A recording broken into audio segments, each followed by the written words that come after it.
നമസ്കാരം. ജസ്റ്റ് റൈറ്റ്സിന്റെ മറ്റൊരു എപ്പിസോഡിലേക്ക് സ്വാഗതം. आज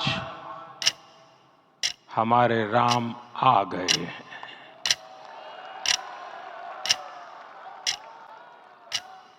सदियों की प्रतीक्षा के बाद हमारे राम आ गए हैं. ഒരു ജനാധിപത്യ സംവിധാനത്തിന് കീഴിൽ മതം ഒരു രാഷ്ട്രീയ പ്രചാരണ വിഷയമായി മാറുന്നത് അഭിലഷണീയമായ കാര്യമല്ല. എന്നാൽ ഇന്ത്യയുടെ ചരിത്രം പരിശോധിച്ചാൽ പലപ്പോഴും രാഷ്ട്രീയ നേതാക്കളും രാഷ്ട്രീയ കക്ഷികളും മതത്തെ, വിശ്വാസത്തെ, ജനങ്ങളുടെ വൈകാരിക പ്രശ്നങ്ങളെയൊക്കെ രാഷ്ട്രീയമായി ഉപയോഗിക്കാനുള്ള ശ്രമങ്ങളെ കാലത്ത് നടത്തിയിട്ടുണ്ട്. ജനാധിപത്യ ഇന്ത്യയുടെ ചരിത്രത്തിൽ അത്തരത്തിലുള്ള ഏറ്റവും പ്രധാനപ്പെട്ട ഒരു അറ്റംപ്റ്റ് എന്ന് പറയുന്നത് രാമജന്മഭൂമി വിഷയമായിരുന്നു. ഒരു രാഷ്ട്രീയ പ്രസ്ഥാനത്തെ, രാഷ്ട്രീയ നേതൃത്വത്തെ അധികാരത്തിന്റെ ഇടനാഴികളിലേക്ക് വളരെ പെട്ടെന്ന് അനായാസമായി കൊണ്ടുചെന്നെത്തിക്കുന്നതിൽ വിജയകരമായി പങ്കുവഹിച്ച രാമജന്മഭൂമി പ്രശ്നവും ഈ തർക്ക വിഷയത്തിൽ നമ്മുടെ നീതിന്യായ സംവിധാനത്തിന്റെ ഇടപെടലുകളും ഒടുവിൽ സുപ്രീം കോടതിയുടെ അന്തിമ വിധിയും ഉൾപ്പെടുന്ന ചരിത്രം ഈ ഘട്ടത്തിൽ പരിശോധിക്കുന്നത് ഏറ്റവും അനിവാര്യമായ കാര്യമാണ്. സുപ്രീം കോടതി വിധി വന്നതോടുകൂടി രാമജന്മഭൂമി പ്രസ്ഥാനത്തിന്റെ ഭാഗമായി ഉണ്ടായ സംഭവങ്ങൾക്കെല്ലാം നീതിയുടെ ഭാഷ്യം കൂടി ലഭിച്ചിരിക്കുന്ന സാഹചര്യത്തിൽ ഇതിന്റെ ചരിത്രത്തെ നമ്മൾ തിരിച്ചറിയേണ്ടതുണ്ട് എന്ന് തോന്നുന്നു. അതിനുമുമ്പ് ചാനൽ സബ്സ്ക്രൈബ് ചെയ്തിട്ടില്ലാത്തവർ തീർച്ചയായും സബ്സ്ക്രൈബ് ചെയ്യുക, വീഡിയോ ലൈക്ക് ചെയ്യുക, പരമാവധി ആളുകളിലേക്ക് ഷെയർ ചെയ്യുക. അയോധ്യ, നീതിയും ജനാധിപത്യവും, നിശബ്ദമായ ചരിത്രം എന്നാണ് ഈ വീഡിയോയ്ക്ക് നമ്മൾ കൊടുത്തിരിക്കുന്നത്.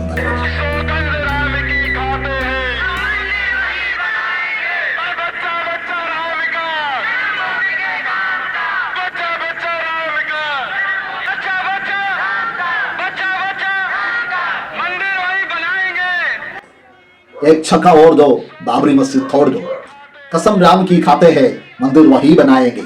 അങ്ങനെ ഒരു കാലഘട്ടത്തിൽ ഇടിമുഴക്കം പോലെ നമ്മുടെ നെഞ്ചുകളിലേക്ക് തറച്ചു കയറിയ ചില മുദ്രാവാക്യങ്ങളുണ്ട്. അതിന്റെ ഓർമ്മപ്പെടുത്തലുകൾ ഇന്ത്യൻ ജനാധിപത്യ സംവിധാനത്തെക്കുറിച്ച് പൊള്ളിക്കുന്ന ചില ചോദ്യങ്ങൾ ഉയർത്തുകയും ചെയ്യും. ഭരണഘടന 7 പതിറ്റാണ്ട് പിന്നിടുമ്പോൾ നമ്മുടെ സമൂഹത്തിന്റെ ധാർമ്മിക ബോധം അത് മുന്നോട്ട് വയ്ക്കുന്ന ആധുനിക ജനാധിപത്യ സങ്കല്പങ്ങളോട് അടുക്കുകയാണോ അതോ അകലുകയാണോ ചെയ്തതെന്ന അന്വേഷണം നീതി തേടുന്ന മനുഷ്യരെ അസ്വസ്ഥനാക്കുന്നുണ്ട്. ഒരു സോവറൈൻ, സോഷ്യലിസ്റ്റ്, സെക്യുലർ, ഡെമോക്രാറ്റിക് റിപ്പബ്ലിക്കായി സ്വയം തെരഞ്ഞെടുത്ത ഈ ദേശം അനീതിയെ സാധാരണവൽക്കരിക്കും വിധം രോഗഗ്രസ്തമായി മാറിയിരിക്കുന്നു. ബാബറി പള്ളി ഭീകരർ തച്ചു തകർത്തപ്പോൾ അതിനെ ദേശീയ കളങ്കമായും റിപ്പബ്ലിക്കിനെതിരെയുള്ള ആക്രമണമായും മനസ്സിലാക്കിയ മുഖ്യധാരാ മാധ്യമങ്ങൾ ഇന്ന് രാമക്ഷേത്രത്തിന്റെ പേരിലുള്ള വിദ്വേഷ പദ്ധതിക്ക് കീർത്തനം ചൊല്ലുകയാണ്.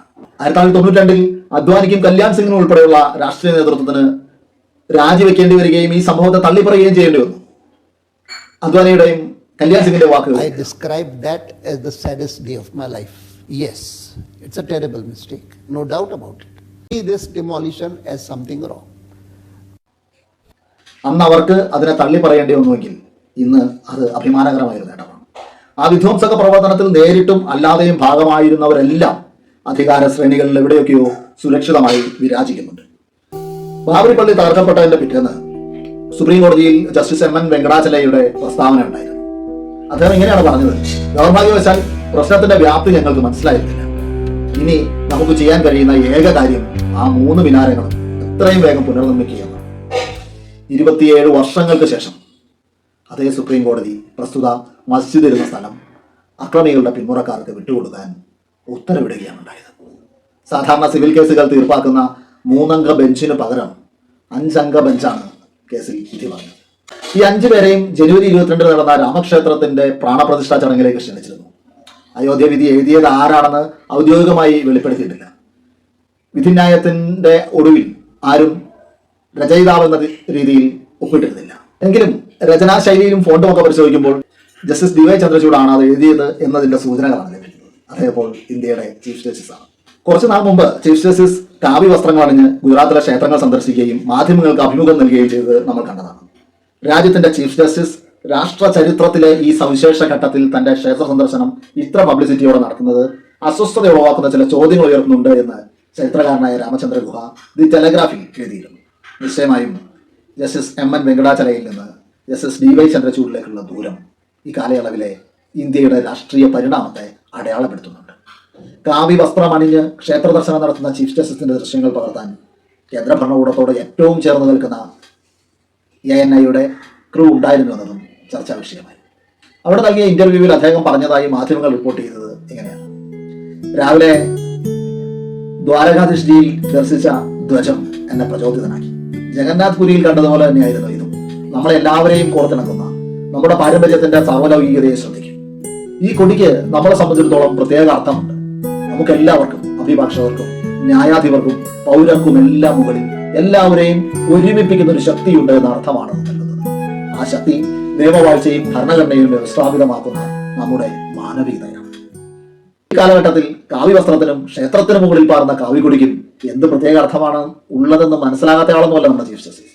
സമീപകാലത്ത് ഇന്ത്യ കണ്ട ഏറ്റവും ബൗദ്ധിക ശേഷിയും പാണ്ഡിത്യവുമുള്ള ന്യായാധിപരോടാണ് അദ്ദേഹം.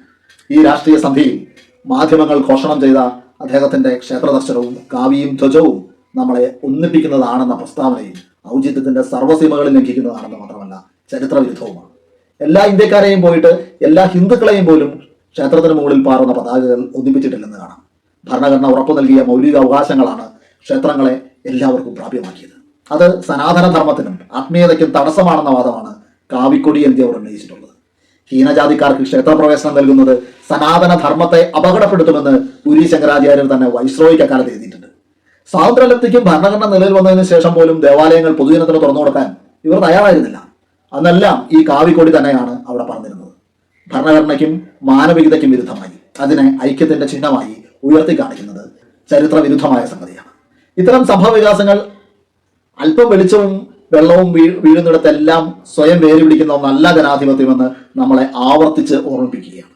ജനാധിപത്യം ആവശ്യപ്പെടുന്ന സഹിഷ്ണുതയും ചിന്താവിശാലതയും ധാർമ്മിക ബോധവും സ്വായത്തമാക്കാൻ കഴിഞ്ഞിട്ടില്ലാത്തൊരു വ്യവസ്ഥയാണ് എന്നതിന്റെ ചരിത്ര സാക്ഷ്യമാണ് ബാബറി മസ്ജിദ് കേസിന്റെ നാൾവഴികൾ. വ്യവസ്ഥിതിയുടെ എല്ലാ ഘടകങ്ങളും ഭരണകൂടവും സമൂഹവും ജുഡീഷ്യറിയും എല്ലാം ഇതിൽ കൂട്ടുത്തരവാദികളാണ്. നമുക്ക് പരിശോധിക്കാം. ഇതിൽ ഏറ്റവും പ്രധാനമായിട്ടുള്ള ഒരു നിയമതത്വം റെസ് ജുഡിക്കേറ്റ എന്ന തത്വമാണ്. സിവിൽ നിയമത്തിലെ ഒരു പ്രാഥമികമായ ആശയമാണ് തീർപ്പാക്കിയത് അല്ലെങ്കിൽ വിധി പറഞ്ഞത് എന്ന് നമുക്ക് വേണമെങ്കിൽ ഇതിനെ പരിഭാഷപ്പെടുത്താം. സിവിൽ കോടതി ഒരിക്കൽ പരിഗണിച്ച് തീർപ്പാക്കിയ വിഷയത്തിൽ വീണ്ടും ഹർജികൾ അനുവദിക്കില്ലെന്നതാണ് അതിന്റെ പ്രായോഗികാർത്ഥം. ഇന്ത്യൻ സിവിൽ നിയമത്തിന്റെ സെക്ഷൻ 11 ഇത് വിശദീകരിക്കുന്നുണ്ട്.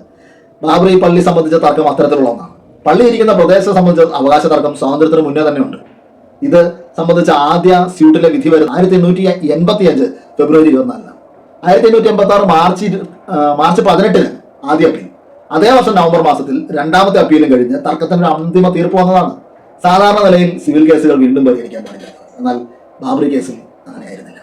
നിരവധി കേസുകൾ പരിഗണിക്കപ്പെട്ടു. ലിമിറ്റേഷൻ കഴിഞ്ഞ ഹർജികൾ പോലും പരിഗണിച്ചു. സ്റ്റേറ്റസ് കോ അഥവാ തൽസ്ഥിതി എന്ന നിയമസങ്കല്പത്തിന് പുതിയ അർത്ഥങ്ങളുണ്ടായി. മറുപക്ഷത്തെ കേൾക്കാതെയുള്ള നിരവധി ഉത്തരവുകൾ വന്നു. എന്തിന്? കോടതി മുറ്റത്ത് കണ്ട കുരങ്ങ് ഹനുമാനാണെന്ന് കരുതി തീരുമാനമെടുത്ത ന്യായാധിപൻ വരെയുണ്ട്. കേസിന്റെ നാൾ വഴി നമുക്ക് ഒന്ന് പരിശോധിക്കാം. അപ്പോൾ നിയമങ്ങളും സംവിധാനങ്ങളും എങ്ങനെയാണ് ഭൂരിപക്ഷ പൊതുബോധത്തിന് കീഴടങ്ങിയതെന്ന് വ്യക്തമാവും. ശരിക്കും തർക്കങ്ങൾ ആരംഭിക്കുന്നത് ഹനുമാൻഗഡ് ക്ഷേത്രത്തിൽ നിന്നാണ്. 2019 സുപ്രീം കോടതി വിധി സുന്നി വഖഫ് ബോർഡിനെതിരായി വരാനുള്ള പ്രധാന കാരണമായി ചൂണ്ടിക്കാണിച്ചിരിക്കുന്നത് പള്ളി നിർമ്മിച്ച 1528 മുതൽ 1857 വരെയുള്ള കാലയളവിൽ ഇത് തടസ്സമില്ലാതെ മുസ്ലിങ്ങൾ നിത്യവും പ്രാർത്ഥിച്ചുകൊണ്ടിരുന്ന ഇടമാണെന്ന് തെളിയിക്കുന്ന രേഖകളൊന്നുമില്ല എന്നുള്ളതുകൊണ്ടാണ്. 1857 മുതൽ ബ്രിട്ടീഷുകാർ പള്ളിക്ക് ഗ്രാന്റ് നൽകിയതിന്റെയും മറ്റും രേഖകൾ കോടതിക്ക് മുന്നിലുണ്ടായിരുന്നു. അത് ബോധ്യപ്പെട്ടതുമാണ്. വിധിയിൽ ഹിന്ദുത്വ ഭീകരർ ആക്രമിച്ച് തകർത്ത കെട്ടിടം പള്ളിയായിരുന്നു എന്ന കാര്യത്തിൽ തർക്കമില്ലെന്ന് കോടതി വ്യക്തമാക്കുന്നുണ്ട്. തർക്കമന്ത്രം പള്ളിയായിരുന്നു എന്നത് വസ്തുത കോടതി അംഗീകരിച്ചിട്ടുള്ള സാഹചര്യത്തിൽ 1528 മുതൽ 19-ാം നൂറ്റാണ്ട് വരെ പള്ളിയിൽ ആരാധന ഉണ്ടായിരുന്നു എന്നതിന് തെളിവില്ല എന്ന് പറയുന്ന വാദം പരിഹാസ്യമാണെന്ന് പല നിയമ വിചക്ഷണരും ചൂണ്ടിക്കാണിച്ചിട്ടുണ്ട്. ബാബറും പിന്നീട് വന്ന ഇസ്ലാമിക ഭരണാധികാരികളും നൽകി വന്ന ഗ്രാന്റ് തുടരുകയാവും ബ്രിട്ടീഷുകാർ സ്വാഭാവികമായി ചെയ്തിട്ടുണ്ടാകും. മാത്രമല്ല ബ്രിട്ടീഷുകാരുടെ കാലത്തും സ്വതന്ത്ര ഇന്ത്യയിലും മോസ്ക് ആയിരുന്ന ഒരു മന്ദിരം അത് നിർമ്മിച്ച ബാബറുടെയും പിൻഗാമികളുടെയും ഇസ്ലാമിക ഭരണത്തിന് കീഴിൽ മറ്റാരെങ്കിലും ഉപയോഗിച്ചിരുന്നു എന്ന് പറയുന്നത് അസംഭവ്യമാണ്. യഥാർത്ഥത്തിൽ പള്ളി സംബന്ധിച്ച് 16, 17, 18 നൂറ്റാണ്ടുകളിൽ യാതൊരു തർക്കവും നിലനിന്നിരുന്നതായി രേഖകളില്ല.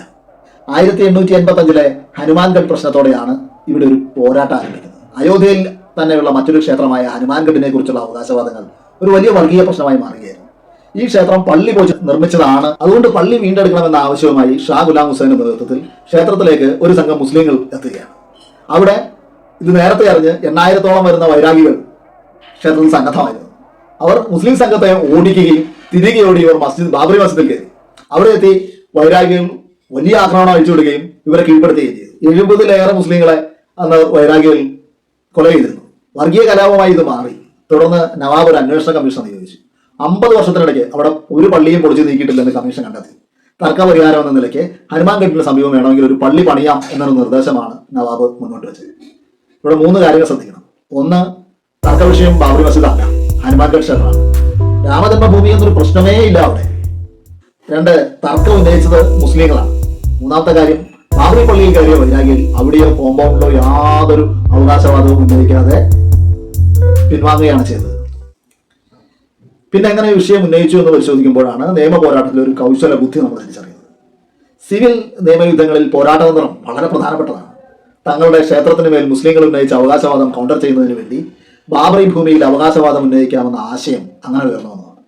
ബാബറി മസ്ജിദിന് പുറത്ത് ഒരു താൽക്കാലിക പീഠം ഉണ്ടാക്കി അവിടെ പ്രാർത്ഥന ആരംഭിക്കുകയാണ് ചെയ്തത്.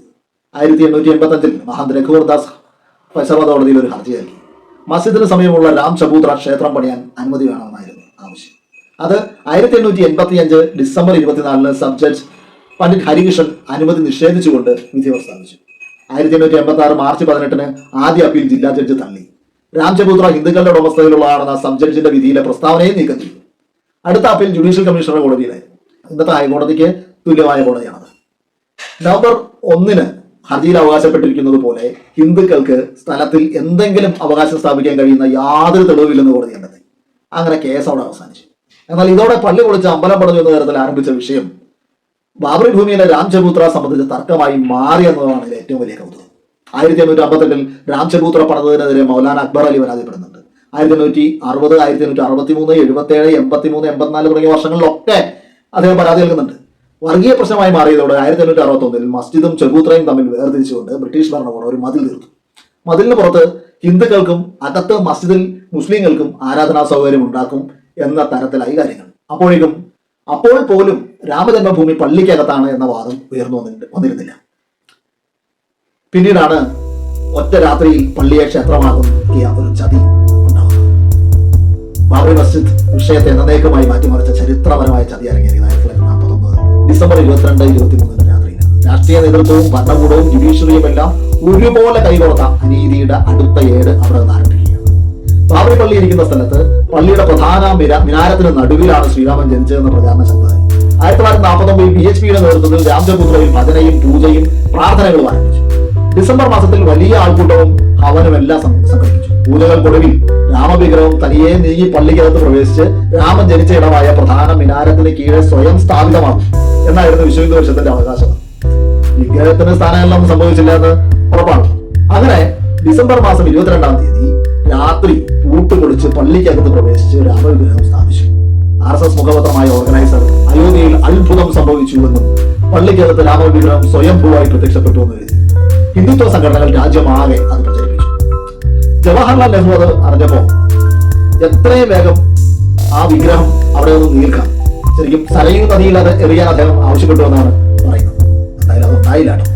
ഉത്തർപ്രദേശ് മുഖ്യമന്ത്രിയായിരുന്ന ഗോവിന്ദ് വല്ലഭ് പന്തും ഫൈസാബാദ് ജില്ലാ മജിസ്ട്രേറ്റ് ആയിരുന്ന KK നായരും അതിനെതിരായിരുന്നു. അഭയ രാംദാസ്, രാം ശുക്ലദാസ് തുടങ്ങി 60 പേർക്കെതിരെ പോലീസ് FIR ഇട്ടു. ഗൂഢാലോചനയുടെ ഭാഗമായിരുന്നു ഈ KK നായരുമെന്ന് പിന്നീടാണ് നമുക്ക് മനസ്സിലാവുന്നത്. സംഭവത്തിന് മുമ്പ് അഭിരാംദാസും KK നായരും നിരവധി രഹസ്യ മീറ്റിംഗുകൾ നടത്തിയെന്ന് വെളിപ്പെടുത്തലുണ്ടായി.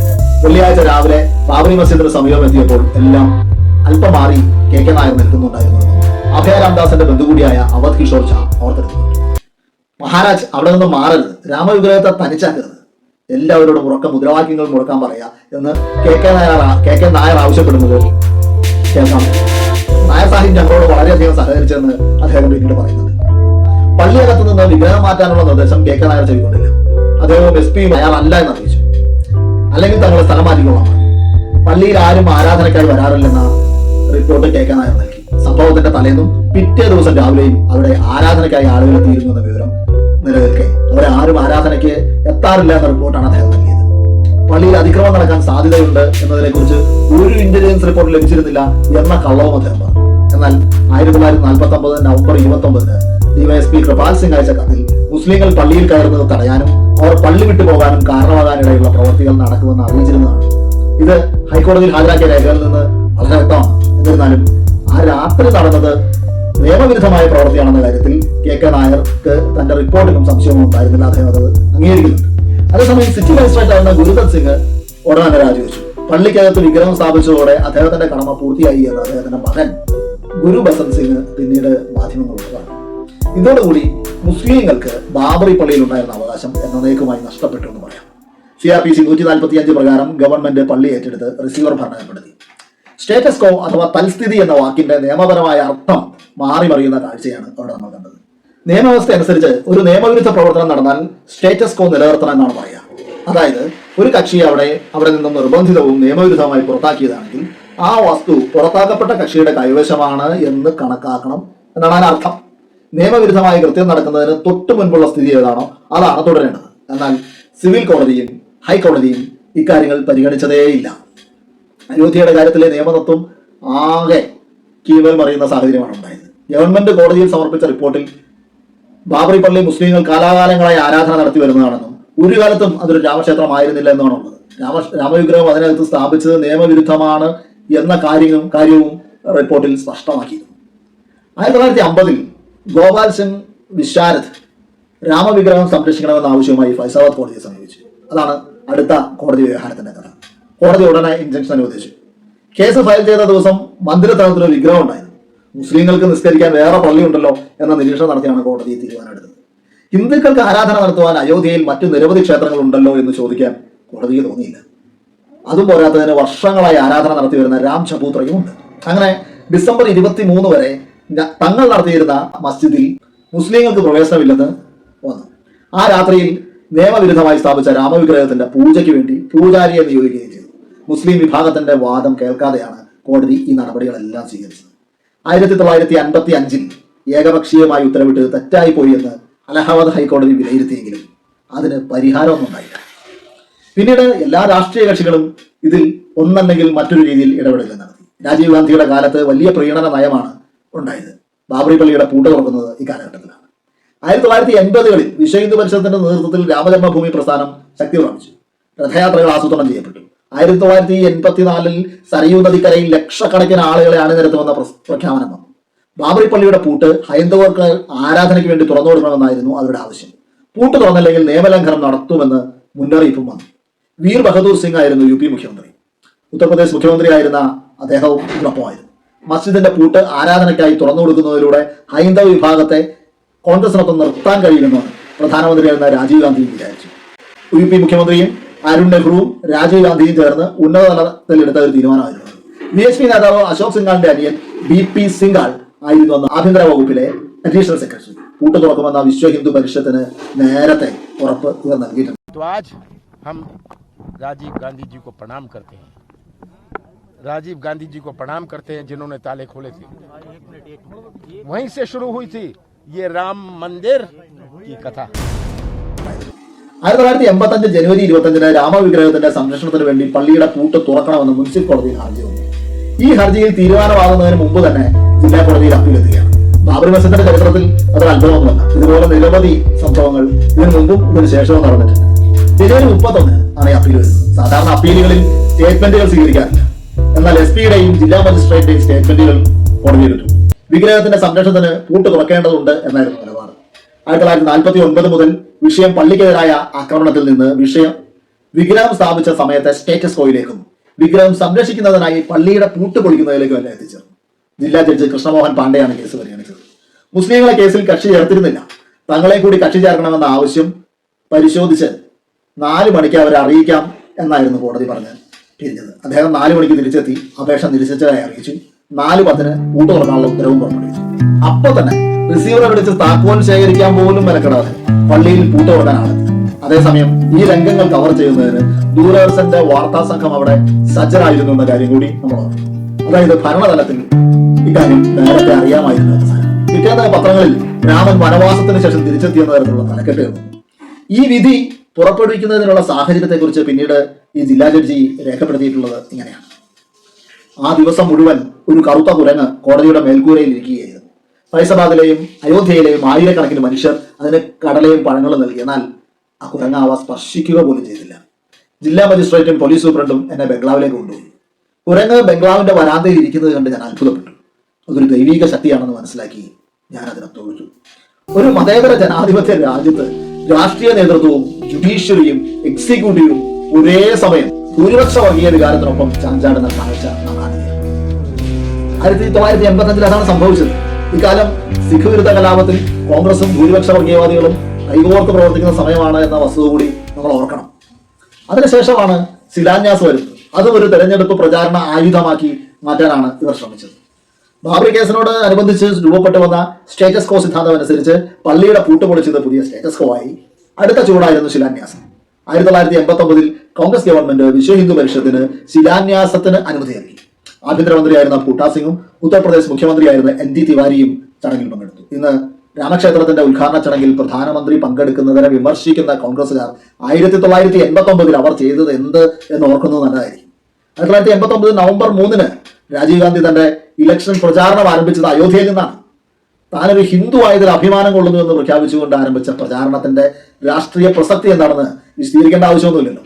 ഇവിടെ രാജീവ് ഗാന്ധി നൽകിയ വാഗ്ദാനം രാമരാജ്യമാണ്. അത് ഗാന്ധിയുടെ രാമരാജ്യസങ്കല്പം ആയിരുന്നില്ലെന്ന് എല്ലാവർക്കും അറിയാം. വിശ്വ ഹിന്ദു പരിഷത്തിന്റെ നേതൃത്വത്തിൽ നടന്ന പരിപാടികൾ വിദ്വേഷത്തിന്റെ വിത്തുകൾ വിതച്ചുകൊണ്ടേയിരുന്നു. 100 കണക്കിന് വർഗീയ കലാപങ്ങളുണ്ടായി.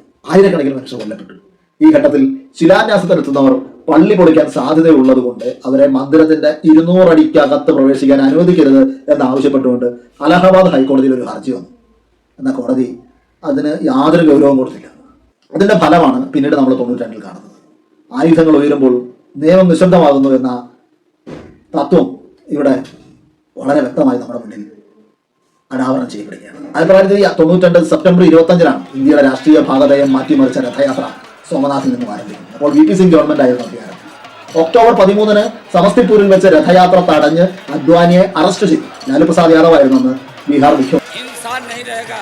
मंदिर में घंटी कौन बजाएगा या कौन बजाएगा जब इंसानियत पर खतरा हो? इंसान नहीं रहेगा तो मस्जिद में इबादत कौन देने जाएगा? ഇതേ തുടർന്ന് VP സിംഗ് ഗവൺമെന്റ് നിലനിർത്തി. ഞങ്ങളുടെ ആദർശങ്ങളിൽ വെള്ളം ചേർക്കാൻ തയ്യാറായിരുന്നുവെങ്കിൽ ഗവൺമെന്റിനെ നിലനിർത്താൻ പറ്റുമായിരുന്നു. പക്ഷെ ഇവിടെ ഗവൺമെന്റ് ആണോ രാജ്യമാണോ നിലനിൽക്കേണ്ടതെന്ന ചോദ്യമാണ് ഉയർന്നത്.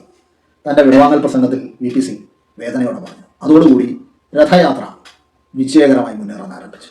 ഇതേസമയം കല്യാൺ സിംഗ് ഗവൺമെന്റ് ബാബറി മന്ദിരത്തിന് അടുത്തുള്ള 2 ഏക്കർ 70 സെന്റ് സ്ഥലം ഭക്തജനങ്ങൾക്ക് സൗകര്യമൊരുക്കാൻ വേണ്ടി ഏറ്റെടുത്തു. ഈ നടപടി ഹൈക്കോടതി ശരിവെക്കുകയും വിഷയത്തിൽ സുപ്രീം കോടതി ഇടപെടാൻ വിസമ്മതിച്ചു.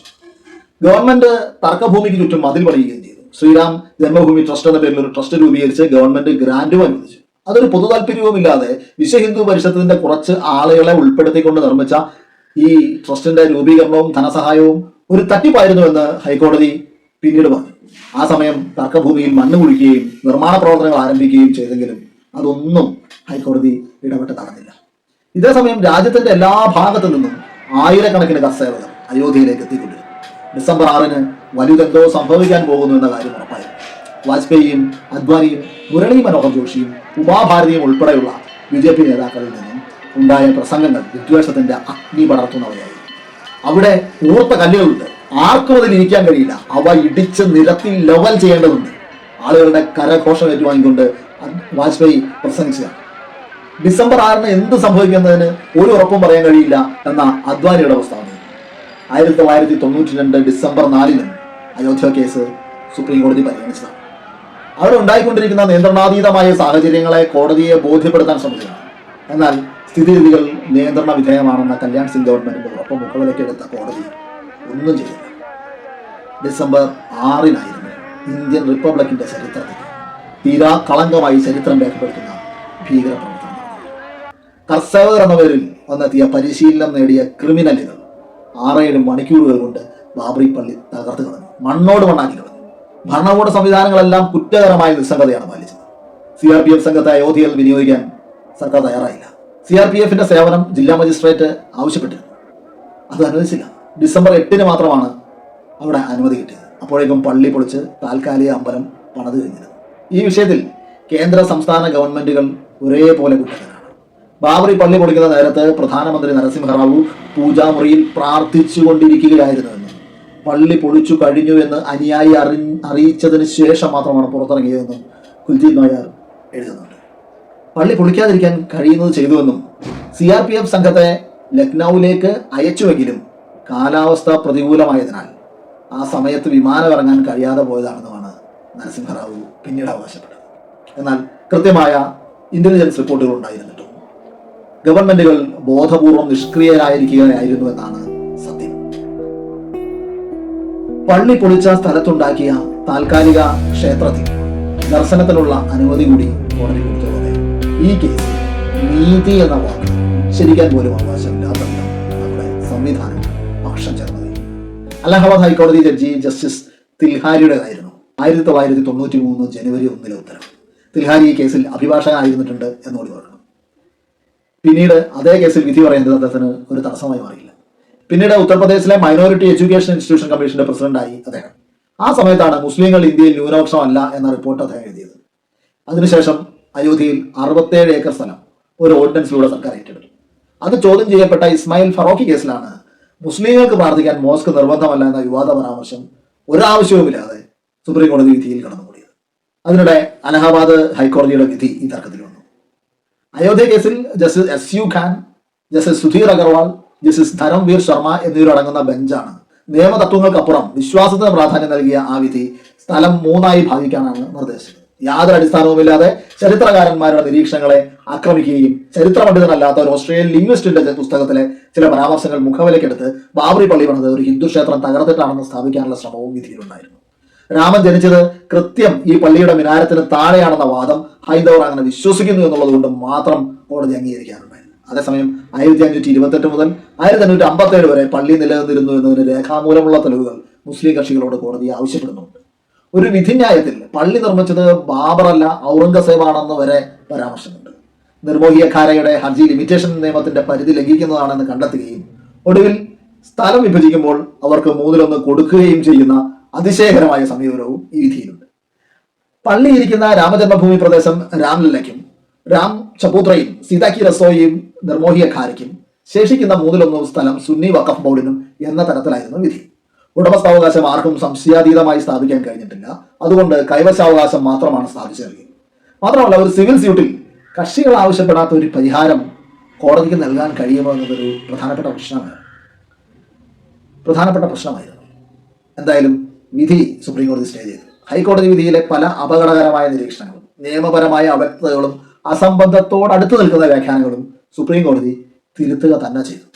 അങ്ങനെ നോക്കുമ്പോൾ സുപ്രീം കോടതി വിധിയിൽ സ്വാഗതാർഹമായ ശരിയായ പല നിരീക്ഷണങ്ങളുമുണ്ട്.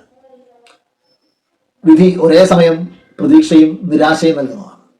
സാധാരണ സിവിൽ കേസുകൾ കൈകാര്യം ചെയ്യുന്ന 3 അംഗ ബെഞ്ചിന് പകരം justice Ranjan Gogoi, justice SA Bobde, justice DY Chandrachud, justice Ashok Bhushan, justice Abdul Nazeer എന്നിവരടങ്ങുന്ന 5 അംഗ ബെഞ്ചാണ് കേസ് പരിഗണിച്ചത്. ഇത്തരം തർക്കങ്ങൾ ഉയർന്നു വരുമ്പോൾ കോടതികൾ സ്വീകരിക്കേണ്ട നിലപാടുകളെ കുറിച്ചുള്ള വ്യക്തമായ ഒരു കാഴ്ചപ്പാട് വിധിയിലുണ്ട്. നമുക്കൊന്ന് ഓരോന്ന് നോക്കാം. ഒന്ന്, ചരിത്രപരമായ ശരിതെറ്റുകൾക്ക് പരിഹാരം കാണാനുള്ള വേദിയല്ല സുപ്രീം കോടതി. 2, വിശ്വാസ സംബന്ധിയായ വിഷയങ്ങളിൽ ദൈവശാസ്ത്രപരമായ വിശകലനത്തിലൂടെ അഭിപ്രായം പറയേണ്ട കാര്യം സുപ്രീം കോടതിക്കില്ല. വിശ്വാസങ്ങളുടെ പ്രത്യക്ഷ രൂപങ്ങളെ മുഖവിലയ്ക്ക് എടുക്കുക എന്നത് മാത്രമാണ് പ്രായോഗികം. 3ാമതായി കോടതി പറഞ്ഞത് വിശ്വാസങ്ങളുടെയും മിത്തുകളുടെയും അടിസ്ഥാനത്തിലല്ല കോടതി വ്യവഹാരങ്ങൾ തീർപ്പാക്കേണ്ടത് എന്നാണ്. നിയമവും നിയമ തത്വങ്ങളുമായിരിക്കണം പരിഗണനാ വിഷയങ്ങൾ. 4, 3-4 ഭരണവ്യവസ്ഥകളുടെയും നിയമ സംവിധാനങ്ങളിലൂടെയും കടന്നുപോയ ഒരു നഗരമാണ്. 2 പരമാധികാരികൾ തമ്മിലുള്ള അധികാര കൈമാറ്റങ്ങൾ ഉണ്ടാകുമ്പോൾ മറിച്ചൊരു ധാരണ ഇല്ലാത്തിടത്തോളം കാലം മുൻ രാജ്യത്തിന്റെ നിയമങ്ങളും അവകാശങ്ങളും പുതിയ രാജ്യത്തിന് മാത്രമാണ്. എന്നാൽ ബ്രിട്ടീഷ് ഇന്ത്യയും സ്വതന്ത്ര ഇന്ത്യയും തമ്മിൽ നിയമപരമായ ഒരു നൈരന്തര്യം ഭരണഘടനാപരമായി തന്നെ നിലനിൽക്കുന്നുണ്ട്. 5, മേൽപ്പറഞ്ഞ കാരണങ്ങൾ കൊണ്ട് തന്നെ തർക്കസ്ഥലത്ത് മുൻപ് ക്ഷേത്രം ഉണ്ടായിരുന്നോ അത് തകർക്കപ്പെട്ടതാണോ എന്നത് കേസിന്റെ പരിഗണന വിഷയമാകാനേ പാടില്ല. അത് കോടതിക്ക് തീരുമാനിക്കാൻ കഴിയുന്ന കാര്യമാണ്. 1992 പ്രസിഡൻഷ്യൽ റെഫറൻസിന് മറുപടിയായി സുപ്രീം കോടതി നേരത്തെ വ്യക്തമാക്കിയിട്ടുള്ളതാണ്. 6, ഇത് ബാബറി പള്ളി തകർത്തതുമായി ബന്ധപ്പെട്ട് നിലനിൽക്കുന്ന ക്രിമിനൽ കേസിന് ഒരു കാരണവശാലും പള്ളി തകർത്തതും 1949 അതിക്രമിച്ചു കയറി വിഗ്രഹം സ്ഥാപിച്ച് പള്ളി മലിനപ്പെടുത്തിയത് വലിയ നിയമധ്വംസനം തന്നെയാണ്. 7, വസ്തുതർക്കം പള്ളിയെ സംബന്ധിച്ച് മാത്രമാണ്. ജന്മസ്ഥാൻ മസ്ജിദ് ഉൾപ്പെടുന്ന ഹൈന്ദവാരാധന മാത്രം നടന്നിരുന്ന സ്ഥലമാണെന്ന കാര്യത്തിൽ തർക്കമില്ലാത്ത രാംചന്ദ്രയും മറ്റും ഉൾപ്പെടുന്ന ഭൂമിയും എല്ലാം ചേർന്ന 2.77 ഏക്കർ ഭൂമിയെ കുറിച്ചുള്ള തർക്കമാണ്. 8, തർക്കഭൂമിയിൽ 1857 ബ്രിട്ടീഷുകാർ നിർമ്മിച്ച മതിലിന് വെളിയിലുള്ള പ്രദേശം ഹൈന്ദവർ കൈവശം വെച്ച് ആരാധിച്ചിരുന്നതാണ് വ്യക്തമാണ്. 9, ബാബറി പള്ളി അവിടെ നിലനിന്നിരുന്നു.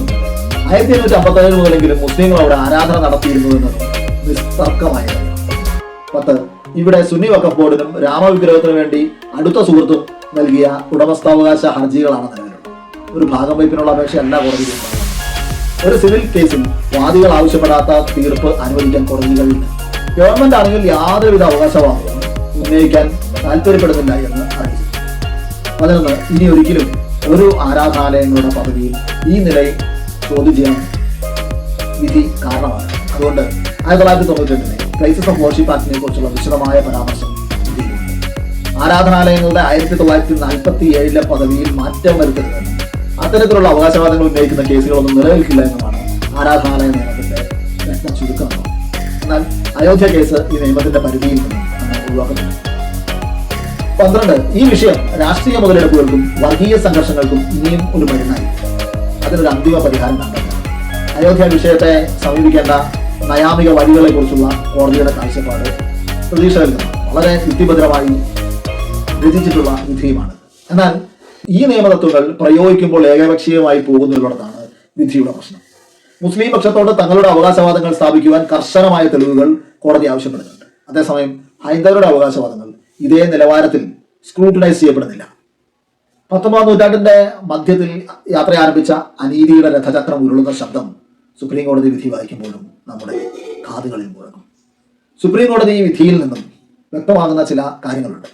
ബാബറി മസ്ജിദ് അവിടെ ഉണ്ടായിരുന്ന രാമക്ഷേത്രം തകർത്തിട്ടാണ് നിർമ്മിച്ചത് എന്ന വാദം കോടതി തള്ളിക്കളയുന്നു.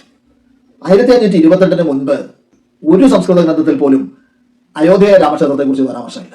ഹുവാൻ സാങ്ങോ അൽബറൂണിയോ മറ്റു പലയിടങ്ങളിലെയും ക്ഷേത്രങ്ങളെക്കുറിച്ചും അതോടനുബന്ധിച്ചുള്ള കഥകളെക്കുറിച്ചും വിശദമായി വർണ്ണിക്കുമ്പോഴും അയോധ്യയിലെ രാമക്ഷേത്രത്തെക്കുറിച്ച് സൂചിപ്പിക്കുന്നില്ല.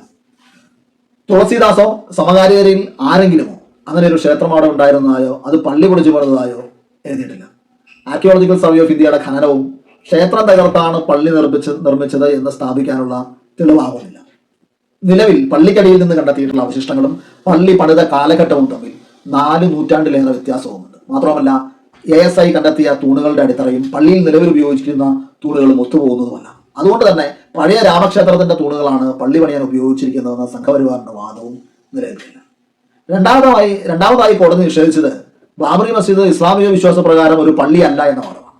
മതഗ്രന്ഥങ്ങൾ വ്യാഖ്യാനിച്ച് അതിലൊരു തീർപ്പ് കൽപ്പിക്കേണ്ട കാര്യം കോടതിക്കില്ലെന്ന ശരിയായ നിലപാട് കോടതി സ്വീകരിച്ചു.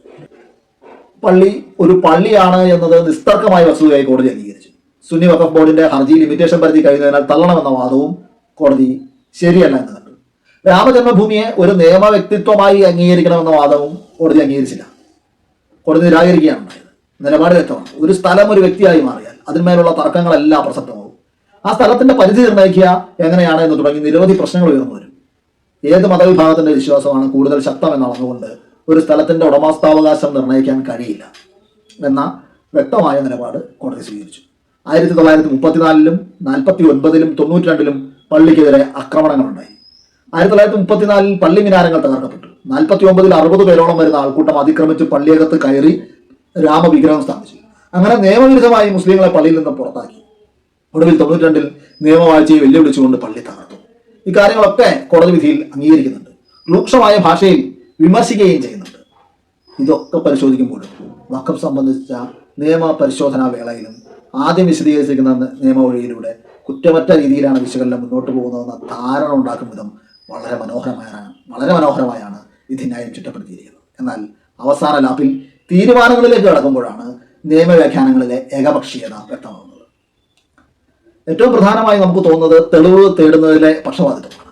മുസ്ലിങ്ങളെ സംബന്ധിച്ച് ഉന്നയിക്കുന്ന ഓരോ അവകാശവാദങ്ങൾക്കും കണിശമായ തെളിവുകൾ ഉണ്ടായിരിക്കണമെന്നും വാശി പിടിക്കുന്ന കോടതി മറുപക്ഷത്തോട് ആ സമീപനമല്ല സ്വീകരിക്കുന്നത്. ബാബറി മസ്ജിദ് ഇരിക്കുന്ന ഭൂമി വഖഫ് ആണെന്ന് തെളിയിക്കാൻ രേഖാമൂലമുള്ള തെളിവുകളാണ് കോടതി ആവശ്യപ്പെടുന്നത്. 1857 മുതൽ ബ്രിട്ടീഷുകാർ പള്ളിക്ക് ഗ്രാന്റ് നൽകിയതിന് തെളിവുകളുണ്ടെങ്കിലും അതിനു മുൻപ് 1528 മുതൽ 1857 വരെയുള്ള 325 വർഷക്കാലത്തെ ഇടപാടുകൾ സംബന്ധിച്ച രേഖകളൊന്നും തന്നെ ഇല്ല. അക്കാലത്ത് പള്ളി മുസ്ലിങ്ങൾ ആരാധനയ്ക്കായി ഉപയോഗിച്ചിരുന്നു എന്ന് തെളിയിക്കുന്ന യാതൊന്നും ഇല്ലെന്നാണ് കോടതി പറയുന്നത്. എന്നാൽ തർക്കമന്ദിരം പള്ളിയാണെന്ന കാര്യത്തിൽ കോടതിക്ക് സംശയമില്ല. ബ്രിട്ടീഷുകാരുടെ കാലത്ത് പള്ളിയായി അംഗീകരിക്കപ്പെട്ട ഒരു സ്ഥാപനം അതിനു മുൻപ് ഇസ്ലാമിക രാജാക്കന്മാരുടെ ഭരണകാലത്ത്, പ്രത്യേകിച്ചും അവധ് പോലെയുള്ള വളരെ പ്രധാനപ്പെട്ട ഒരു പ്രവിശ്യയുടെ തലസ്ഥാനത്ത് ഒരു പള്ളി മറ്റു മതസ്ഥർ ഉപയോഗിച്ചിരുന്നു എന്ന് കരുതുന്നത് അപഹാസ്യമായ യുക്തിയാണ്. എന്നാൽ മറുവശം നോക്കാം. പള്ളിക്ക് വെളിയിൽ രാംചബൂത്രയിൽ ആരാധനയ്ക്ക് അവകാശം നേടിയെടുത്ത ഹൈന്ദവരുടെ വാദം ഒരു ചോദ്യങ്ങളും ഇല്ലാതെ കോടതി അംഗീകരിക്കുകയാണ്. ബ്രിട്ടീഷുകാർ സ്ഥലം രണ്ടായി മതിലിട്ട് തിരിച്ചുവെങ്കിലും മറുവസ്തു നിന്നുകൊണ്ട് മസ്ജിദിന്റെ പ്രധാന മിനാരത്തിന് കീഴെ ശ്രീരാമൻ ജനിച്ചു എന്ന് വിശ്വസിക്കുന്ന ഇടം നോക്കിയാണ് ഹൈന്ദവർ പ്രാർത്ഥിക്കുന്നത്. അതുകൊണ്ട് ആ സ്ഥലത്തിന് മേലുള്ള അവകാശം അംഗീകരിച്ചു കൊടുക്കുകയാണ് കോടതി. ഒരാൾ സ്വന്തം പറമ്പിൽ നിന്ന് മറ്റൊരാളുടെ പറമ്പിലേക്ക് നോക്കി പ്രാർത്ഥിച്ചാൽ ആ പറമ്പിൽ മറ്റൊരാൾക്ക് അവകാശം ഉണ്ടാകുന്ന വാദവും ദഹിക്കാനെത്തിയ പ്രയാസമാണ്. ഇനി രാംലല്ലയുടെ വാദങ്ങൾ നോക്കാം. ബാബറി പള്ളിയെ ഇസ്ലാമിക വിശ്വാസപ്രകാരം ഒരു പള്ളിയായി കണക്കാക്കാൻ കഴിയില്ല. ഈ പള്ളി പണിതിരിക്കുന്നത് രാമക്ഷേത്രം തകർത്ത് അതിനുമേലാണ്. രാമജന്മഭൂമിയെ ഒരു നിയമ വ്യക്തിത്വമായി അംഗീകരിക്കണം എന്നിവയായിരുന്നു പ്രധാനപ്പെട്ട 3 ആവശ്യങ്ങൾ. എന്നാൽ ഈ 3 കാര്യങ്ങൾ കോടതി തള്ളി. പക്ഷേ സ്ഥലത്തിന്റെ ഉടമസ്ഥാവകാശം രാംലല്ലയ്ക്ക് നൽകുകയും ചെയ്തു. അതുപോലെ തന്നെ 1949 രാംലല്ല പള്ളിക്കകത്ത് പ്രവേശിച്ചത് നിയമവിരുദ്ധമായിട്ടാണ് എന്ന് കോടതി വിധിയിലുണ്ട്. അപ്രകാരം അതിക്രമിച്ച് കടന്നവർക്ക് സ്ഥലത്തിന്റെ ഉടമസ്ഥാവകാശം നൽകുന്നത് സാമാന്യ യുക്തിക്ക് ചേരുന്നതാണ്. ഫലത്തിൽ 1934-ലും 49-ലും 92-ലും നടത്തിയ നിയമലംഘനങ്ങൾ കേസിലെ അന്തിമ വിധി ഹൈന്ദവ കക്ഷികൾക്ക് അനുകൂലമായി വരുന്നതിന് സഹായകമായി എന്ന് കാണാം. ഹൈന്ദവ ആരാധനയ്ക്കായി ബ്രിട്ടീഷുകാരുടെ കാലത്ത് തിരിച്ചു നൽകിയ സ്ഥലത്തേക്ക് ഒരു രീതിയിൽ അതിക്രമിച്ച് കിടക്കാൻ മുസ്ലിം പക്ഷം ശ്രമിക്കാതിരുന്നത് കൊണ്ടാണ് അവിടെ എക്കാലം അത്രയും അന്യപ്രവേശനമില്ലാതെ ഹൈന്ദവർ കൈവശം വെച്ചിരിക്കുകയായിരുന്ന വ്യാഖ്യാനത്തിന് കാരണമായത്. അതായത് നിയമം അനുസരിച്ചത് മുസ്ലിം വിഭാഗത്തിന് വിനയായി മാറി എന്ന് സാരം. അവകാശം സമ്പൂർണ്ണമായി തെളിയിക്കാൻ ഇരുകൂട്ടർക്കും കഴിഞ്ഞില്ലെങ്കിലും തെളിവുകളുടെ ആധിക്യം രാംലല്ലയ്ക്ക് അനുകൂലമായി വരുന്നു എന്നാണ് കോടതി പറയുന്നത്. ഇരുകൂട്ടർക്കും ഉടമസ്ഥാവകാശം സമ്പൂർണ്ണമായി തെളിയിക്കാൻ സാധിച്ചിട്ടില്ല എന്നതിനർത്ഥം ഇരുവർക്കും ഭാഗികമായി ആ ഭൂമിയിൽ അവകാശം ഉണ്ടെന്നാണ്. അങ്ങനെയെങ്കിൽ അതുപ്രകാരം വീതിച്ചു നൽകിയാണ് നീതിബോധമുള്ള പരിഹാരം. അങ്ങനെ വരുമ്പോൾ ബാബറി മസ്ജിദ് പ്രശ്നം 1857 മുതൽ നിലനിന്നിരുന്നത് എങ്ങനെയാണോ അതുപോലെ തന്നെ തുടർന്നു പോകും. ഒരുപക്ഷെ അതുകൊണ്ട് മറ്റൊരു പ്രായോഗിക വഴിയായിരിക്കാം സുപ്രീം കോടതി സ്വീകരിച്ചതെന്ന് എനിക്ക് തോന്നുന്നു. ഭരണഘടനയുടെ ആർട്ടിക്കിൾ 142 നൽകുന്ന സവിശേഷമായ അധികാരം ഉപയോഗിച്ചുകൊണ്ട് അയോധ്യയിൽ തന്നെ മസ്ജിദ് പണിയാനായി കണ്ണായ സ്ഥലത്ത് 5 ഏക്കർ ഭൂമി വഖഫ് ബോർഡിന് അനുവദിക്കണം എന്ന വിധിയാണ് ഒടുവിൽ കോടതിയുടെ ഭാഗത്ത് നിന്നുണ്ടായത്. ഈ വിധി ഒരു ഒത്തുതീർപ്പാണോ എന്ന സംശയം അക്കാലത്ത് പലരും ഉന്നയിച്ചിട്ടുണ്ട്. അയോധ്യ വിധിയെ അപഗ്രഥിക്കുമ്പോൾ വളരെ ശരിയായ നയാമിക ചട്ടക്കൂടുകൾക്കുള്ളിൽ കേസ് ഫ്രെയിം ചെയ്തിട്ടുള്ളതാണ്. എന്നാൽ അനന്തരം തുറന്നു പറയാതെ തന്നെ വിശ്വാസം ഒരു പ്രധാന ഘടകമായി കടന്നു വരികയാണ്. തെളിവ് നൽകാനുള്ള ബാധ്യതയെ ഏകപക്ഷീയമായി വ്യാഖ്യാനിക്കുന്നു. അതുകൊണ്ടാണ് അങ്ങനെ സംഭവിക്കുന്നത്. രാംലല്ലയുടെ എല്ലാ വാദങ്ങളും തള്ളിക്കളഞ്ഞതിന് ശേഷവും തർക്കഭൂമി മുഴുവൻ രാംലല്ലയ്ക്ക് തന്നെ വിട്ടുകൊടുക്കേണ്ട സാഹചര്യം ഉണ്ടാകുന്നത് അങ്ങനെയാണ്. ഹൈന്ദവ വിശ്വാസത്തെ ഉയർത്തിക്കാണിക്കുന്ന ഒരു അനുബന്ധം വിധിയുടെ ഭാഗമല്ലെന്ന് പ്രസ്താവിച്ചുകൊണ്ട് വിധിയോടൊപ്പം ചേർക്കാനുള്ള കാരണവും അത് തന്നെയാണ്. സൂക്ഷ്മ വായനയിൽ ഈ അനുബന്ധം മറ്റൊരു വിധിന്യായമാണെന്നും രചയിതാവ് ജസ്റ്റിസ് അശോക് ക്ഷണം ലഭിച്ചിരുന്നുവെങ്കിലും വിധി എഴുതിയ ജസ്റ്റിസുമാരിൽ ജസ്റ്റിസ് ഭൂഷൺ മാത്രമാണ് ചടങ്ങിൽ പങ്കെടുക്കുക എന്ന റിപ്പോർട്ടുകൾ ഉണ്ടായിരുന്നു. എന്തുകൊണ്ട് സുപ്രീം കോടതി ഏകപക്ഷീയമായ ഒരു വിധി പ്രഖ്യാപിച്ചു എന്നതിനെക്കുറിച്ച് പല അഭിപ്രായങ്ങളും ഉയർന്നു വന്നു. പലതവണ നിർദ്ദേശിക്കപ്പെട്ട ഒരു ഒത്തുതീർപ്പ് ഫോർമുലയുടെ സ്വഭാവം അതിനുണ്ട്. ബാബറി പ്രശ്നത്തിന് ചർച്ചകളിലൂടെ പരിഹാരം കണ്ടെത്താനുള്ള ഒരു സമാന്തര ശ്രമം കൂടി കോടതി നടത്തുന്നുണ്ടായിരുന്നു. കേസിലെ വാദം അവസാനിച്ച ഘട്ടത്തിൽ വഖഫ് ബോർഡും ഹൈന്ദവ വിഭാഗങ്ങളും തമ്മിൽ ഒരു ധാരണയിലെത്തിയെന്ന് വാർത്ത പുറത്തു വന്നിരുന്നു. ജ്യോതിപീഠ് ശങ്കരാചാര്യ സ്വാമി അഭിമുക്തേശ്വരാനന്ദ സരസ്വതിയുമായി കരൺ ഥാപ്പ നടത്തിയ അഭിമുഖത്തിൽ അദ്ദേഹം പറയുന്ന വളരെ പ്രധാനപ്പെട്ട ഒരു കാര്യം എന്തുകൊണ്ട് ശ്രദ്ധ നേടാതെ പോയി എന്നത് അത്ഭുതകരമാണ്. അയോധ്യയിലെ സുപ്രീം കോടതി വിധി വരുന്നതിന് മുൻപ് ഹൈന്ദവ മുസ്ലിം പക്ഷങ്ങൾ തമ്മിൽ ഒരു ധാരണ ഉണ്ടാക്കിയിരുന്നെന്നാണ് അദ്ദേഹം പറഞ്ഞത്. അദ്ദേഹം കൂടി ഭാഗമായിരുന്ന ചർച്ചകൾക്കൊടുവിൽ സുന്നി വഖഫ് ബോർഡിന്റെ തലവൻ സഫർ ഫറൂഖി ഒപ്പിട്ട് നൽകിയ ഒത്തുതീർപ്പ് ഉടമ്പടി പ്രകാരം മുസ്ലിം വിഭാഗങ്ങൾ പള്ളിക്ക് മേലുള്ള അവകാശവാദം ഉപേക്ഷിച്ചിരുന്നു എന്നാണ് ശങ്കരാചാര്യ പറഞ്ഞത്. അങ്ങനെ ഒരു ഒത്തുതീർപ്പിൽ എത്തിയിരുന്നതായി സുപ്രീം കോടതിയെ അറിയിച്ചതിന്റെ ഭാഗമായിട്ടാണ് കോടതിയിൽ നിന്നും ഏകപക്ഷീയമായ ഐകകണ്ഠമായ ഒരു വിധി ഉണ്ടായത്. അല്ലായിരുന്നുവെങ്കിൽ ഒരിക്കലും 5-0 ഒരു തീരുമാനം കോടതിയിൽ നിന്നും ഉണ്ടാകുമായിരുന്നില്ല എന്നും അദ്ദേഹം പറയുന്നു. മുൻപ് ചന്ദ്രശേഖർ പ്രധാനമന്ത്രിയായിരുന്ന ഘട്ടത്തിൽ ഇതേ മാതൃകയിൽ ഒരു ഒത്തുതീർപ്പ് ഫോർമുല ഉയർത്തിച്ചു വന്നിരുന്ന റിപ്പോർട്ടുകൾ ഉണ്ടായിരുന്നു. എന്നാൽ ഗവൺമെന്റ് മാറിയതോടുകൂടി ആ ചർച്ചകൾ നിന്നു പോവുകയാണ് ഉണ്ടായത്. ഇനി അഥവാ ഒരു ഒത്തുതീർപ്പ് നടന്നിട്ടുണ്ടെങ്കിൽ തന്നെ നിവൃത്തികേട് കൊണ്ട് സംഭവിച്ചതാകാനേ വഴിയുള്ളൂ. ചർച്ചകളിൽ നീതിബോധത്തിന്റെ സാധ്യതകൾ പോലും കടന്നു വരാൻ കഴിയാത്ത വിധം രാജ്യത്തെ സ്ഥിതിഗതികൾ ഏകപക്ഷീയമായി മാറിക്കഴിഞ്ഞിരുന്നു. തകർക്കപ്പെട്ട പള്ളി പുനഃസ്ഥാപിക്കുക എന്നത് ആലോചിക്കാൻ കഴിയാത്ത ഒരു സംഗതിയാണെന്ന് നരസിംഹറാവു ഗവൺമെന്റ് തന്നെ സുപ്രീം കോടതി അറിയിച്ചിരുന്നു. ഗുരുതരമായ ക്രമസമാധാന പ്രശ്നവും വർഗീയ കലാപവുമാകും അത് ഉണ്ടാക്കുക. ഗവൺമെന്റുകളും ജുഡീഷ്യറിയും രാഷ്ട്രീയ കക്ഷികളും രഥയാത്രയുടെ ഭാഗമായി കഴിഞ്ഞിരുന്നു. പൊതുസമൂഹവും മാധ്യമങ്ങളും മറ്റൊരു പരിഹാരവും പ്രതീക്ഷിച്ചിരുന്നില്ല. അതുകൊണ്ടാണ് രാമക്ഷേത്ര നിർമ്മിതി ഗവൺമെന്റിന്റെ ഔദ്യോഗിക പദ്ധതിയായി മാറിയിട്ടും പ്രതിസരങ്ങളൊന്നും വരാതിരുന്നത്. നിയമലംഘകർ രക്ഷപ്പെടുന്ന സാഹചര്യവും ഇവിടെയുണ്ട്. ബാബറി മസ്ജിദിനെതിരെ നടന്ന ആക്രമണങ്ങളുടെ ഭാഗമായിരുന്നവർ ആരും ശിക്ഷിക്കപ്പെട്ടില്ല എന്ന വസ്തുത നീതി നിഷേധത്തിന്റെ വ്യാപ്തി വർദ്ധിപ്പിക്കുന്നുണ്ട്. മാത്രമല്ല അനീതിയുടെ കഥാഗതിയിൽ കഥാപാത്രങ്ങളായവരെല്ലാം അധികാരത്തിന്റെ ഇടനാഴികളിൽ നമ്മൾ പിന്നീട് കണ്ടുമുട്ടുന്നവരാണ്. 1949 ഗൂഢാലോചനയുടെ ഭാഗമായിരുന്ന കെ നായർ ജനസംഘിന്റെ സ്ഥാനാർത്ഥിയായി ലോക്സഭയിലെത്തി. അഭിഭാഷകനായിരുന്ന രവിശങ്കർ പ്രസാദും അരുൺ ജെയ്റ്റ്ലിയും കേന്ദ്രമന്ത്രിമാരായി. കല്യാൺ സിംഗിന്റെ അഭിഭാഷകൻ കെ വേണുഗോപാൽ ഇന്ത്യയുടെ അഡ്വക്കേറ്റ് ജനറലായി. നാടാകെ വിഷം വമിച്ച രഥയാത്ര നയിച്ച LK അദ്വാനിയും വാജ്പേയിയും മുരളി മനോഹർ ജോഷിയും എല്ലാം രാജ്യത്തെ നയിക്കുന്ന നിലയിലേക്കെത്തി. പ്രധാനമന്ത്രി നരേന്ദ്രമോദി അന്ന് രഥയാത്രയുടെ സംഘാടകനായിരുന്നു. സുപ്രീം കോടതി ബെഞ്ചിന്റെ ഭാഗമായിരുന്ന ജസ്റ്റിസ് അബ്ദുൾ നസീർ 2023 വിരമിച്ച് 1 മാസത്തിനകം ആന്ധ്രാപ്രദേശ് ഗവർണറായി. Justice Ashok Bhushan national company law appellate tribunal ചെയർമാനാണ്. ചരിത്രപരമായ പ്രാണപ്രതിഷ്ഠാ ചടങ്ങിൽ താൻ പങ്കെടുക്കുമെന്ന് അദ്ദേഹം ആദ്യം വ്യക്തമാക്കിയത് അദ്ദേഹമാണ്. അപ്പോഴൊക്കെ ഇവിടെ സ്ഥാപിക്കപ്പെടുന്നത് ആരുടെ രാമനാണ് എന്ന ചോദ്യം നമ്മുടെ മുന്നിൽ അവശേഷിക്കുന്നു. ആധുനിക ഇന്ത്യയിൽ ബാബറി മസ്ജിദിന്റെ രാഷ്ട്രീയ നിയമചരിത്രം നീതി നിഷേധത്തിന്റെ കഥയാണ്. തികച്ചും വ്യത്യസ്തമായ മറ്റൊരു ക്ഷേത്രവുമായി ബന്ധപ്പെട്ടുള്ള തർക്കത്തിന്റെ കൗണ്ടർ പെറ്റീഷനായി ആരംഭിച്ച ബാബറി ഭൂമിയിലെ തർക്കം ബ്രിട്ടീഷ് ഭരണകാലത്ത് തന്നെ നിയമപരമായി അവസാനിച്ചു. മഹന്ത് രഘുവർ ദാസിന്റെ അവകാശവാദം യാതൊരു തെളിവുകളുമില്ലെന്ന് വ്യക്തമാക്കിക്കൊണ്ട് സിവിൽ കോടതിയും ജില്ലാ കോടതിയും അന്നത്തെ ഹൈക്കോടതിയും തള്ളിയതാണ്. സാധാരണഗതിയിൽ പുനഃപരിശോധനയ്ക്ക് സാധ്യതയില്ലാത്തൊരു സിവിൽ തർക്കം പ്രാഥമിക നിയമ തത്വങ്ങൾക്ക് വിരുദ്ധമായി മറ്റൊരു രീതിയിൽ അവതരിപ്പിച്ചത് വീണ്ടും പരിശോധിക്കാൻ കോടതി തയ്യാറാണ്. രാമജന്മഭൂമി പള്ളിക്കകത്ത് തന്നെയാണെന്ന പുതിയ വാദം ഭരണകൂടത്തിന്റെയും രാഷ്ട്രീയ നേതൃത്വത്തിന്റെയും അനുമതിയോടെ ഭൂരിപക്ഷ അതിക്രമണം മുസ്ലിം പക്ഷത്തെ കക്ഷി ചേർക്കുക പോലും ചെയ്യാതെയുള്ള ഏകപക്ഷീയമായ ജുഡീഷ്യൽ ഇടപെടലുകളിലൂടെ ശാശ്വതീകരിക്കപ്പെടും. കേന്ദ്ര സംസ്ഥാന സർക്കാരുകൾ അനീതിക്ക് കാവൽ നൽകുന്ന സാഹചര്യം ഇതിൽ ഭരിക്കുന്ന പാർട്ടി എന്ന നിലയിൽ ഏറ്റവും കുറ്റകരമായ ഇടപെടലുകൾ നടത്തിയത് കോൺഗ്രസ്.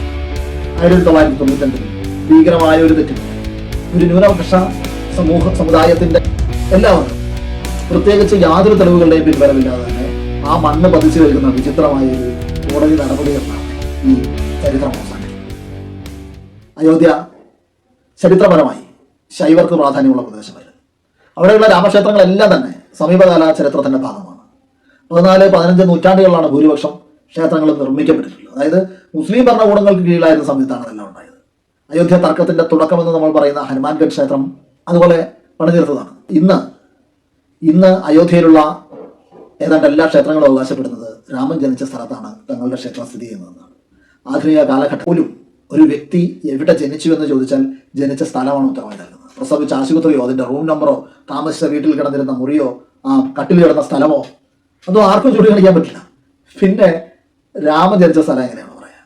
അത് കൃത്യമായി ബാബറി മസ്ജിദിന്റെ പ്രധാന മിനാരത്തിന് കീഴെയാണെന്ന് സ്ഥാപിച്ചെടുക്കുന്നത് ഒരു രാഷ്ട്രീയ പദ്ധതിയാണ്. ഇവിടെ സൃഷ്ടിക്കപ്പെടുന്ന രാമരാജ്യം ഗാന്ധിയുടെ രാമരാജ്യമല്ല, സനാതന ധർമ്മ സംരക്ഷകനായി അവതരിച്ച അതേ രാമന്റെ രാജ്യമാണ്. ഹിന്ദു രാഷ്ട്രമാണ്. വംശപരയുടെ അടിസ്ഥാനത്തിൽ വിദ്വേഷ പ്രസ്ഥാനത്തെ നെഞ്ചേറ്റുന്ന ഒരു രാഷ്ട്രമാണ്. അയോധ്യ വിധി വന്ന ഘട്ടത്തിൽ ചില പ്രതീക്ഷകളെങ്കിലും ബാക്കിയുണ്ടായിരുന്നു. ഇതുപോലൊരു ഉണ്ടാവരുമെന്ന ആഗ്രഹത്തിന്റെ പ്രതിഫലനം വിധിയിൽ കാണാനുണ്ടായിരുന്നു. ഇന്ത്യയിലെ ആരാധനാലയങ്ങൾ രാജ്യം സ്വാതന്ത്ര്യം നേടിയ 1947 ഓഗസ്റ്റ് 15 നിലനിന്നിരുന്നത് എങ്ങനെയോ അതുപോലെ തുടരണമെന്ന് നിർദ്ദേശിക്കുന്ന 1991 പ്ലേസസ് ഓഫ് വർഷിപ്പ് ആക്ടിനെ കുറിച്ചുള്ള നിരീക്ഷണങ്ങൾ ആ നിലയിലേക്കാണ് തെളിയിച്ചിട്ടുള്ളത്. എന്നാൽ സംഭവിച്ച അങ്ങനെയല്ല. ഇപ്പോൾ പിയാൻവാബി പള്ളിയിൽ ASI സർവേ തുടങ്ങിയിരിക്കുന്നു. പിയാൻവാബി ഹർജി പ്ലേസസ് ഓഫ് വർഷിപ്പ് ആക്ടിന് വിരുദ്ധമാണെന്ന വാദം സുപ്രീം കോടതി അംഗീകരിച്ചില്ല. പള്ളിയിൽ ഹൈന്ദവർക്ക് പൂജ ചെയ്യാനുള്ള അവകാശം നൽകിക്കൊണ്ട് ജില്ലാ കോടതി ഉത്തരവായിരിക്കുന്നു. കോടതിയുടെ ന്യായം ആരാധനാലയ സംരക്ഷണ നിയമപ്രകാരം ആരാധനാലയങ്ങളുടെ സ്വഭാവം മാറ്റാൻ കഴിയില്ലെന്നേ ഉള്ളൂ, അത് പരിശോധിക്കാൻ പാടില്ലെന്നാണ്. ഇത്തരത്തിലൊരു യുക്തി, വിചിത്ര യുക്തി പറഞ്ഞത് ഈ കേസ് പരിഗണിക്കുന്ന വേളയിൽ ജസ്റ്റിസ് DY ചന്ദ്രചൂഡാണ്.